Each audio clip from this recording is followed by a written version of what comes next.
Intercontinental Welterweight Championship. Introducing first, fighting out of the blue corner, here is Chris Kongo.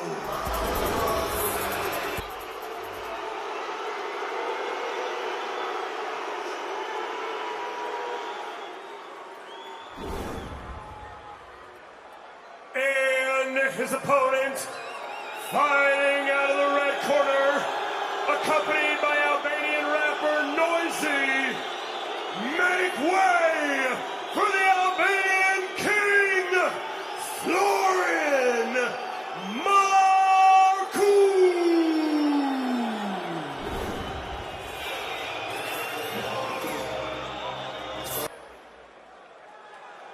Ladies and gentlemen, this chief support bout of the evening is promoted by Ben Shalom and Boxer.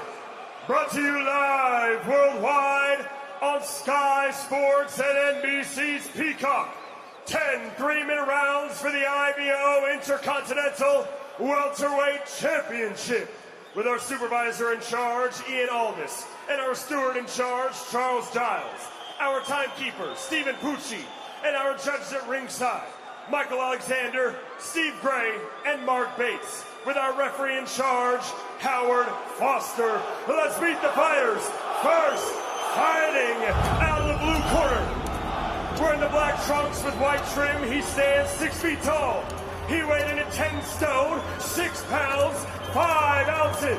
He holds a professional record of 14 victories versus 2 defeats, with 7 of those wins coming by way of knockout. And he fights out of Bermondsey, London, England.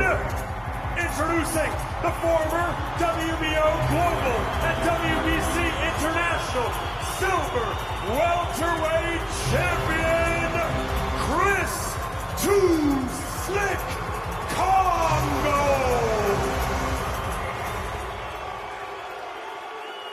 And his opponent, fighting out of the red corner, wearing the red trunks with black trim, he stands 5 feet 8 and 1/2 inches tall. He weighed in at 10 stone, 6 pounds. He holds a perfect, undefeated professional record of 13 victories versus no defeats and 1 draw, with 8 of those wins coming by way of knockout. And he fights out of London, England, by way of Lucia, Albania. Introducing the former IBF International Welterweight Champion.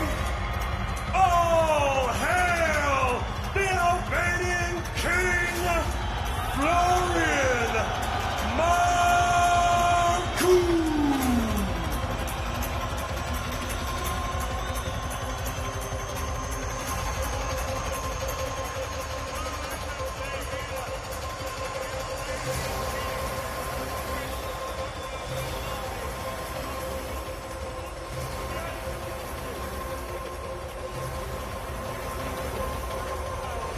Okay guys, spoke to you both in the dressing room, we both know what I expect. Keep it clean, break straight away, mental, shut up.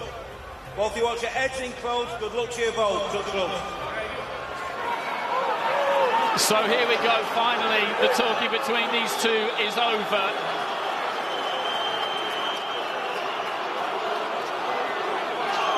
And that support for Marku, you can hear it in the background. London boxing fans will remember a fighter called Krejnik Kato from back in the day, another Albanian who used to count the goal call. Marku's brought a couple of thousand here at least as we get underway. Marku starting off in the orthodox stance. He can box out of either.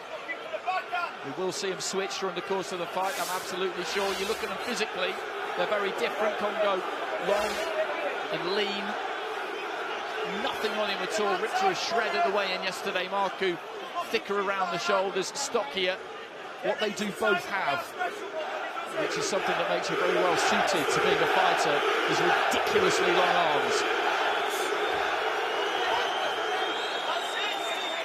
Yeah, I think Florian looks a lot smaller, and he is a lot smaller in stature, but his arm reach is not that too much dissimilar.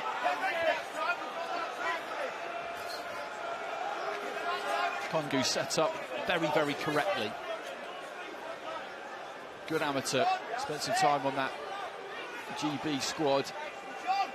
Very well drilled, well honed. He's got that right glove clamped to the side of his face, looking to try and work that lead left hand. Giving a little bit of ground here though, Marku making some inroads and actually got into quite a good position there, but didn't manage to let his hands go.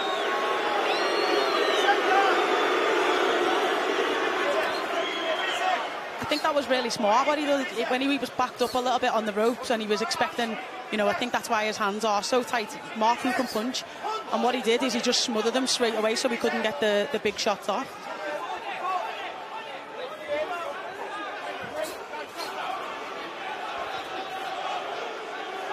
Sticking with orthodox here, Marku, that right-handed stance. Kongo just backing up, good feet. Marku has been patient so far in this opening round, hasn't really let his hands go to any extent. Kongo looking for that right hand over the top.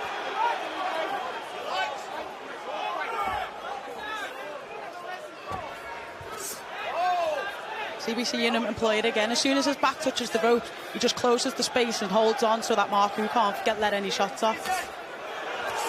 Good left hand into the body there from Marku.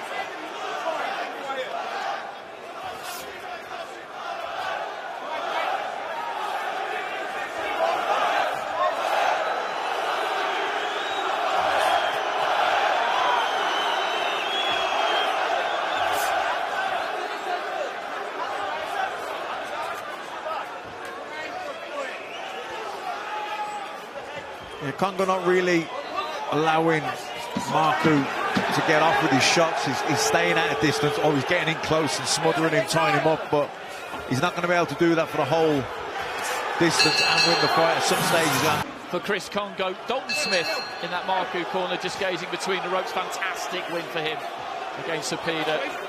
Brilliant performance. Be interested to see what is next on the horizon for him. I think we heard Grant say that he would have given Marku that round, and I probably disagree if I'm honest. I thought Kongo controlled it really well, and like I said, his tactics were spot on. As soon as his back touches the rope, he holds on. Yeah, looking for the right hand here as soon as Marku goes southpaw. Letting his jab go more at the start of the round as well, Kongo. Letting his hands go more here. Southpaw is the preferred stance for Marku, that's what he is really, but he does switch a lot. I've seen him boxing both stances. What it can do is give you that squareness of stance at times, which can make it a little bit difficult for your opponent to work out exactly what it is that you're going to do. You can throw the backhand out of either stance, allow that back leg to come through and forward, which you're not really supposed to do, and all of a sudden you've switched stance and you're comfortable in either one. I think Kongo's just sticking to what he knows here. There is, you're right, a bit of bruising underneath the left eye there of Marku. Yeah, I think those were the right hands when he went southpaw. Marku, Kongo nailed him with some straight rights.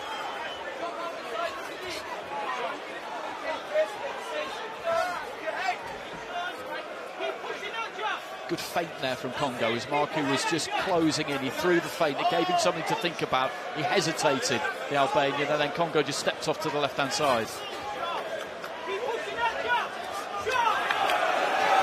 Through with a good jab there, but I think Kongo's doing a really good job of just frustrating him a little bit, keeping him moving, because Marku has to like set himself.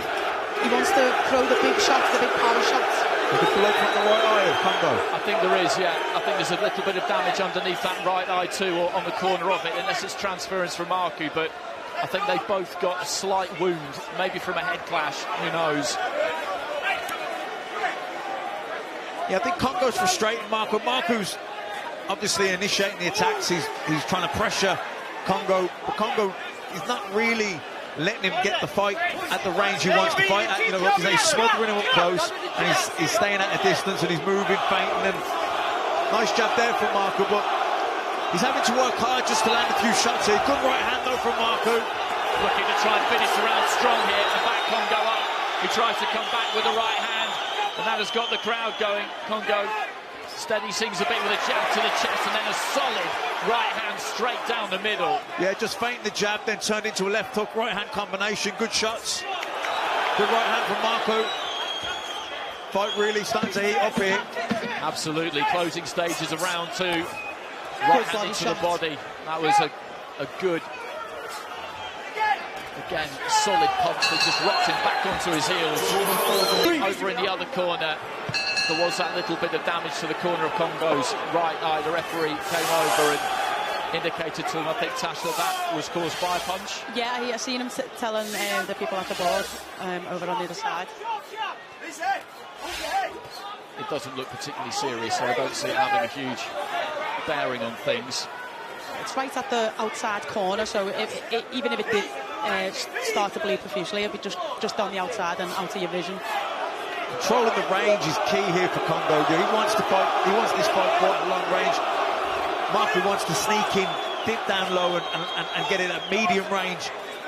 If he gets too close, that's when Kongo can grab a hold of him, smother him, and then the ref will break them up. So it's just the battle here is whether Kongo can keep him on the end of that jab, or whether Marku can sneak his way in and land that shots at mid-distance.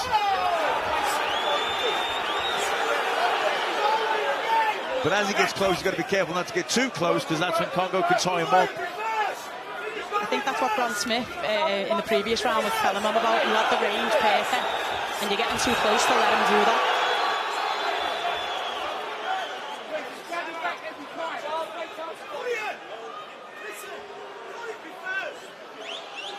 Howard Foster just speaking to Kongo about a little touch of holding, and that's what you were talking about, Matt, there, which is that when Marku gets tight, he does look to get a hold of him, just backs his feet up there and finds good distance for the 1-2.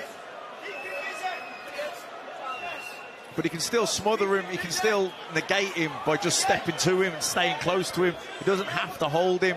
You know, the ref's going to get on his back and take points, so we can't afford for that to happen, but he can still step up right close to him and stay next to him, and therefore not allow Marku the room to get his shots off.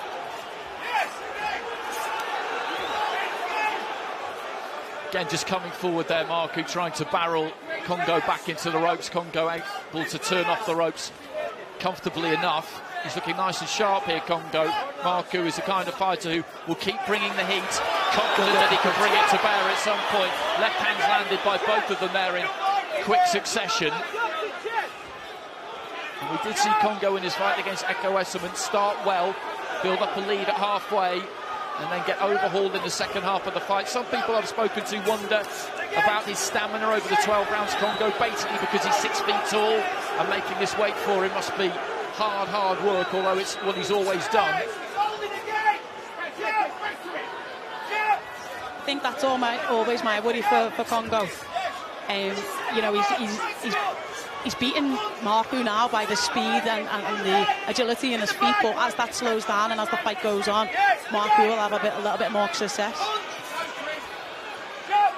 He's boxing well, Kongo. He's rolling after the shots, landing the right hands, then rolling underneath, coming under the left hook. He's not standing in front of Marku, frustrating him, but can he sustain it? That's the key.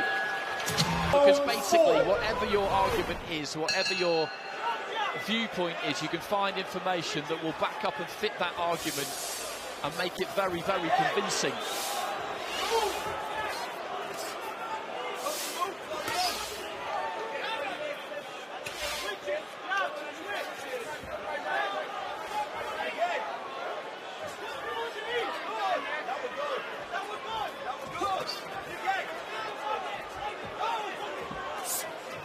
Right hand down into the body from Kongo a few seconds ago, and then as Marku looked to try and move in on him on the ropes, he took that step in and grabbed a hold of him. That was what you were talking about, Matt, in the previous round. But Marku does manage to make an impression on the ropes there. An untidy looking left hand, but it got through, and then the jab there too. Marku's trying to slip and duck and come underneath, steal half a yard, and then spring up with the jab. He's got to be careful as well, Marku, with that pull up of the shorts. You know, he's still well within range for Kongo to be able to hit him when he does it. It's actually pretty surprising how often fighters do that. He's pulled those shorts up pretty high as well at the front. Up over the top of the protector. The referee might get them taken down a touch at some point. Kongo with a right hand into the body. Marku missing with the right and the left, and Kongo working well off the ropes there.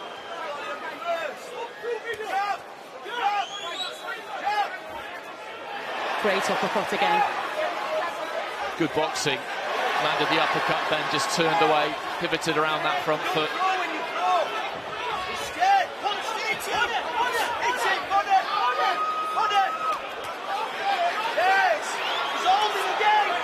I can hear Grant Smith from here saying hit him to the body and warning the ref about the holding. He's pretty vocal in the corner, Grant Smith. You can hear him above almost any crowd come fight night. Again, that's good from Kongo.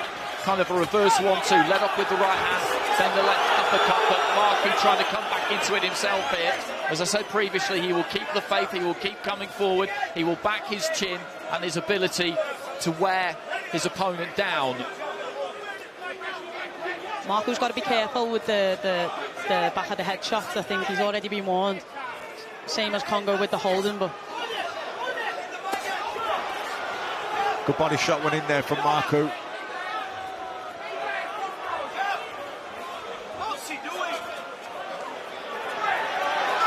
Just pushing off with the forearm there, Marku. He's had a little bit of a rub on his face with the heel of his glove at one point as well, and he'll look to try and do that when he gets up close as much as he can without incurring too much of the referee's wrath. Great 1-2. That cut on the corner of the eye there, attending to it, but it's a scratch really more than anything else, which is good, because although winning by technical knockout by cutting an opponent is a perfectly legitimate way to win, it's not really ever one we want to see. Good jab there, counter jab almost from Kongo. Marku looking for a big overhand right, but was short with it. A sharp left hand work from Kongo, not just the jab, with the jab to the body, the feint, the jab, lead left hook. He's got to do that. He's got to keep mixing it up. He can't afford to become predictable, because Marku's trying to read the jab, slip inside it, and then come back with his own jab. So he's got to keep varying the left hand work. Kongo can't afford to become predictable.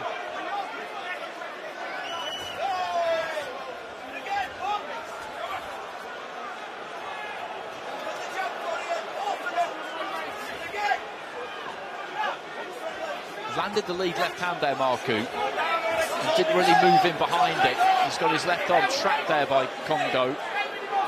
Referee Howard Foster is alive to these tricks. I think they feel like they're getting away with them at times, but they're not, are they? You've seen them all. Not at all, yeah.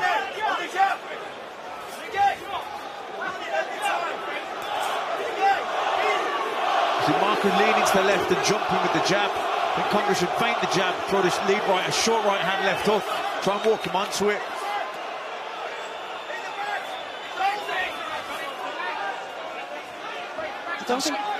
I don't think Kongo wants to get into a tussling match with Marku. He is physically very strong, and also that zaps your energy as well.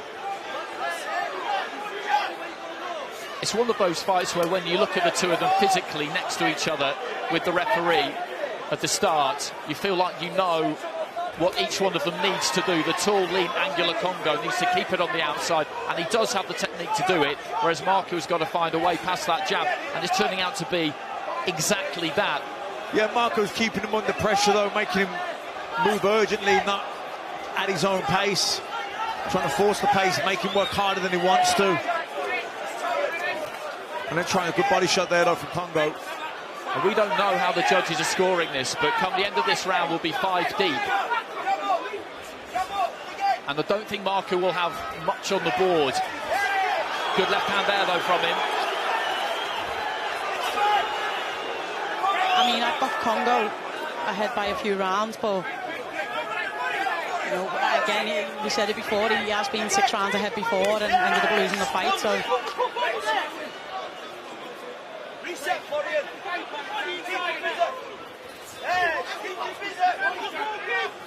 I think we've got a good second half to come here. Right hand there from Kongo as Marku just tried to barrel in. He is bringing the heat, he's putting him under pressure. He's definitely taken plenty out of Kongo's tank in this first half.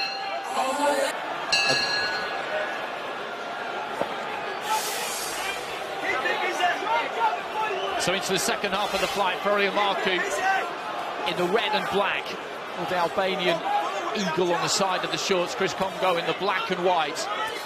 And there's the viewers' verdict. 3-2 to Congo. You've got it at home. I wouldn't necessarily argue with that. Some of these rounds have been pretty close. I would say that Congo is ahead at halfway. How far he's ahead could be absolutely crucial as we wait to see what unfolds in round 6 through to 10. Congo starting well in this one.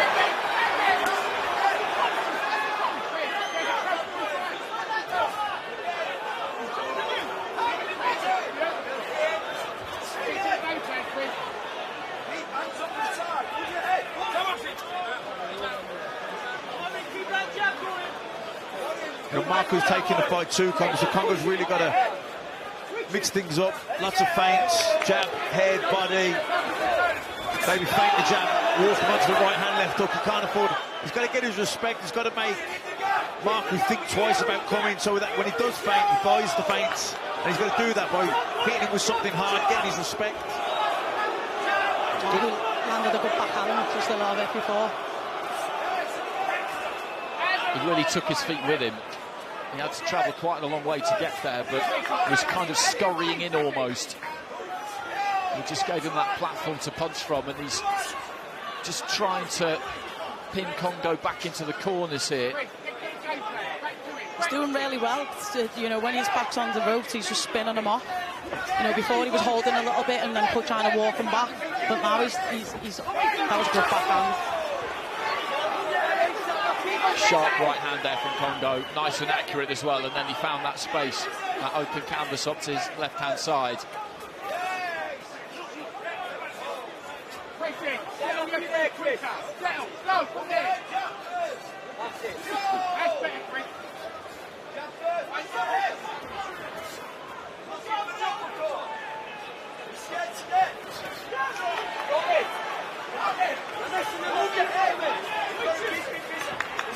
That's good from Kongo, you know, jabbing the head, jabbing the body, using the feints. Like I say, burying it. He's definitely sitting down on his backhand a lot more than he was earlier.